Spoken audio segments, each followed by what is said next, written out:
Your life today is essentially the sum of your habits. How in shape or out of shape you are. A result of your habits. How happy or unhappy you are.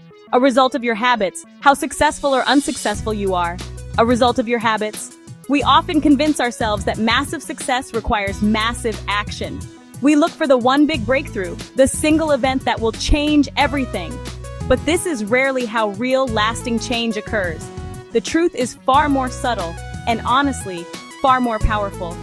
The quality of our lives is not determined by grand, sweeping transformations, but by the tiny, almost invisible choices we make every single day. These small decisions, these atomic habits, are the fundamental units of our overall system. Think of your habits as the architects of your identity. Each time you perform a habit, you cast a vote for the type of person you wish to become. Making your bed is a vote for being an organized person. Going for a walk is a vote for being a healthy person.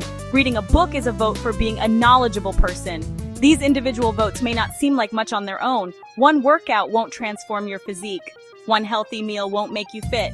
But as these votes accumulate day after day, week after week, they build a powerful body of evidence that shapes your self-image. You aren't just doing something, you are becoming someone. Our brains are wired for efficiency. They love to automate processes to conserve energy. When you repeat an action, your brain builds strong neural pathways, moving from conscious effort to automatic response. This is why building good habits is the secret to unlocking your potential. You are literally rewiring your brain for success. Let's begin our countdown with a habit so simple it's almost deceptive. Habit number 10 is to drink a full glass of water immediately upon waking. Before you check your phone, before you make coffee, before you do anything else, hydrate. You've just gone 6 to 8 hours without any water intake. Your body is in a state of natural dehydration. Giving it water first thing is like giving oil to a machine that has been sitting idle all night. It kickstarts your metabolism, aids in flushing out toxins your body processed during sleep, and provides your brain with the hydration it desperately needs to function. It's a foundational act of self-care that sets a positive tone for the entire day. Your brain is approximately 75% water. Even mild dehydration can impair concentration, alertness, and short-term memory. A study found that being just 1% dehydrated can negatively impact mood, increase fatigue, and make tasks feel more difficult. By rehydrating first thing, you give your brain the essential resource it needs for optimal performance. To make this habit automatic, place a glass of water on your nightstand before you go to bed. It becomes a visual cue. The action is simple. Wake up, see the glass, drink the water. It's a 1-minute habit that pays dividends all morning long. Next up is habit number 9, make your bed. This might sound like advice from your parents, but its psychological impact is profound. Making your bed is what I call a keystone habit. It's a small change that starts a chain reaction, helping other good habits to take hold. It is the first accomplishment of the day. It's a small act of discipline and order that proves you can take control of your environment. This single action provides a small sense of pride and encourages you to do another task, and another, and another. It creates a more inviting environment to return to at the end of the day. The psychological principle at play here is about momentum and control. Charles Duhigg explains how keystone habits create small wins that fuel belief in your ability to achieve more. Naval Admiral William H. McRaven said, "If you want to change the world, start off by making your bed." The 8th habit on our list is to move your body for 20 minutes every day. This doesn't mean you have to run a marathon or spend hours in a crowded gym. The key is consistent, moderate movement. A brisk walk around your neighborhood, a gentle yoga session in your living room, a quick bike ride, dancing to your favorite music. The goal is to get your heart rate up and your blood flowing. We were not designed to be sedentary. Our bodies and brains thrive on movement. Regular physical activity improves your physical health, mental clarity, and emotional well-being. It is a non-negotiable for a high-functioning life. The neuroscience behind this is undeniable. When you exercise, your brain releases a cocktail of powerful neurochemicals. Endorphins, natural mood elevators and pain relievers, often called the runner's high, dopamine, norepinephrine, serotonin. Exercise stimulates production of brain-derived neurotrophic factor, or BDNF. Think of BDNF as fertilizer for your brain. It supports existing neurons and encourages growth of new ones. Many people fail because they set the bar too high, committing to intense hour-long workouts. They feel overwhelmed, miss a day, then quit entirely. The key is to start small. Use the 2-minute rule. Instead of go for a 20-minute walk, start with put on walking shoes and step outside. Habit stacking. After I drink my morning water, I will do a 5-minute yoga video. Consistency matters more than intensity. In a world that glorifies multitasking, our 7th habit is a radical act of rebellion. Practice single tasking for a dedicated block of time each day. This means choosing one important task and giving it your undivided attention. No email notifications popping up, no phone buzzing on the desk, no switching between 10 different browser tabs. For a set period, perhaps just 25 minutes to start, you commit to one thing only. The science is clear. The human brain isn't designed for multitasking. What looks like multitasking is rapid task switching with cognitive costs. Professor Earl Miller at MIT says when people think they're multitasking, they're just switching rapidly between tasks. This leads to increased errors, higher stress levels, and shallower thinking. Use the Pomodoro method. Set a timer for 25 minutes and work on a single task until it rings. Take a short 5-minute break, then a longer break after 4 Pomodoros. Start with just one 25-minute session per day. Train your attention like a muscle. You enter deep work, the state of flow, fully immersed. In a distracted world, focus is a superpower.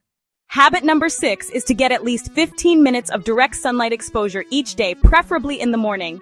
This simple act has a powerful biological impact.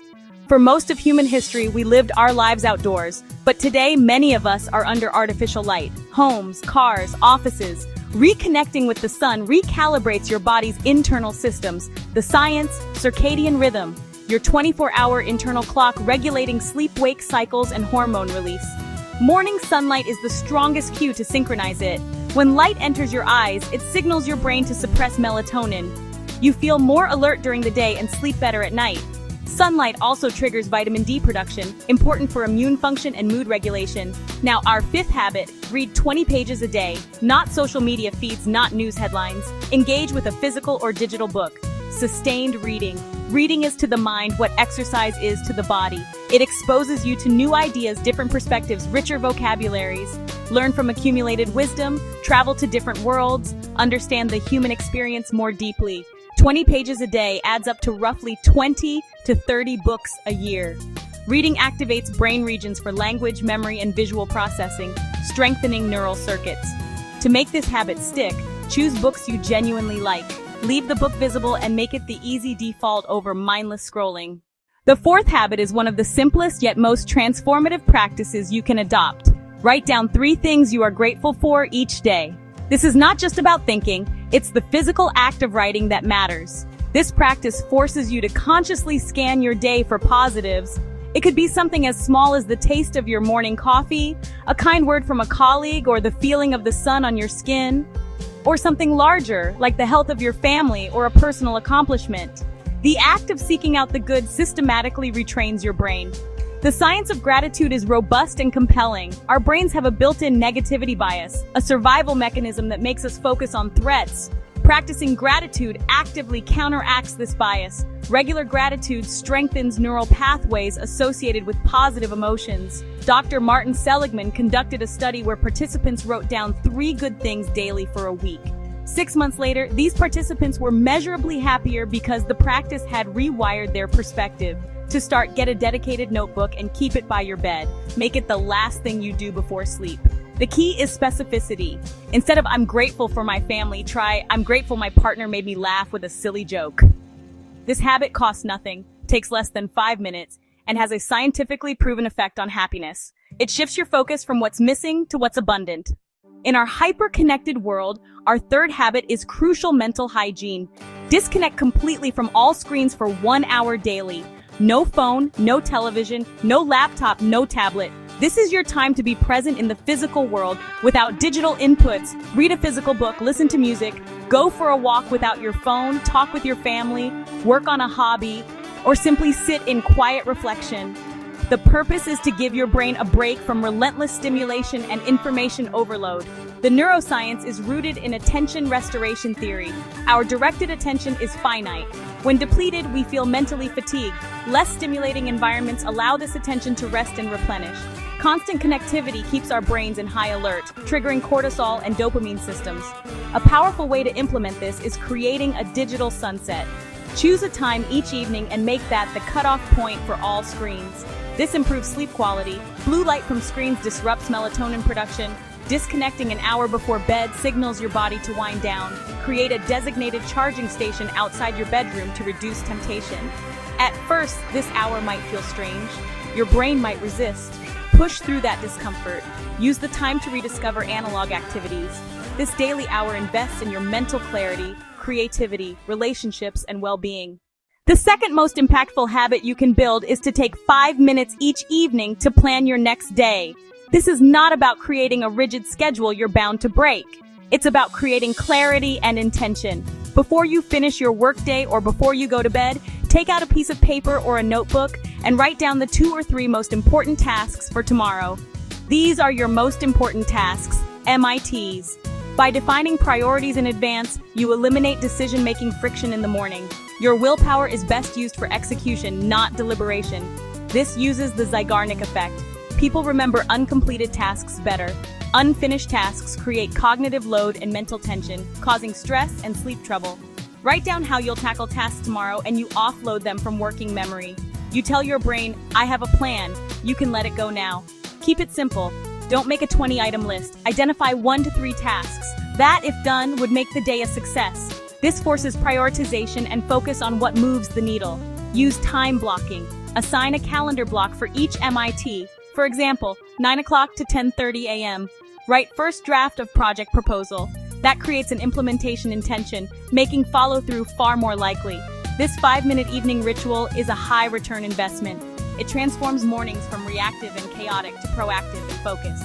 You wake up knowing exactly what to do, which beats procrastination and builds momentum. You're no longer a victim of the day's whims. You are the architect of your day, ensuring you work on what matters most. We have arrived at the final and most important habit. It is not a single action, but a mindset that underpins all other habits. The 1% rule. This is the philosophy of focusing on getting just 1% better every day. It's about embracing the power of tiny gains and continuous improvement. The effects of this approach are not intuitive, they are mathematical. If you get 1% better each day for 1 year, you'll end up 37 times better. Conversely, if you get 1% worse each day, you'll decline down to nearly zero. Visual. 1% better every day versus 1% worse every day. Small habits don't just add up, they compound. This is the power of atomic habits. We often dismiss small changes because we don't see immediate results. We go to the gym a few times and are disappointed we don't look different. We meditate for a week and are frustrated we don't feel enlightened. But like money compounding and savings, the effects of habits multiply over time. The most powerful outcomes are delayed. It is people who stick with habits on good days and bad, long enough to break through the plateau of latent potential, who see extraordinary results. The key is to focus on your trajectory, not your current position. To apply the 1% rule, shift your focus from goals to systems. Goals are about the results you want to achieve. Systems are about the processes that lead to those results. If you're a writer, your goal is to write a book. Your system is the writing schedule. If you're a runner, your goal is to run a marathon. Your system is your training schedule. Goals set direction, but systems make progress. You do not rise to the level of your goals. You fall to the level of your systems. The secret is to build a system of 1% improvements and let results take care of themselves. The journey of 1,000 miles begins with a single step. The habits outlined here, from hydrating first thing to planning your day, are your single steps. Do not be discouraged if you miss a day. The rule is never miss twice. A single mistake is an anomaly. 2 in a row begins a new habit. Your task is not to be perfect, but to be consistent. Pick one habit from this list, just one. Make it so easy you can't say no.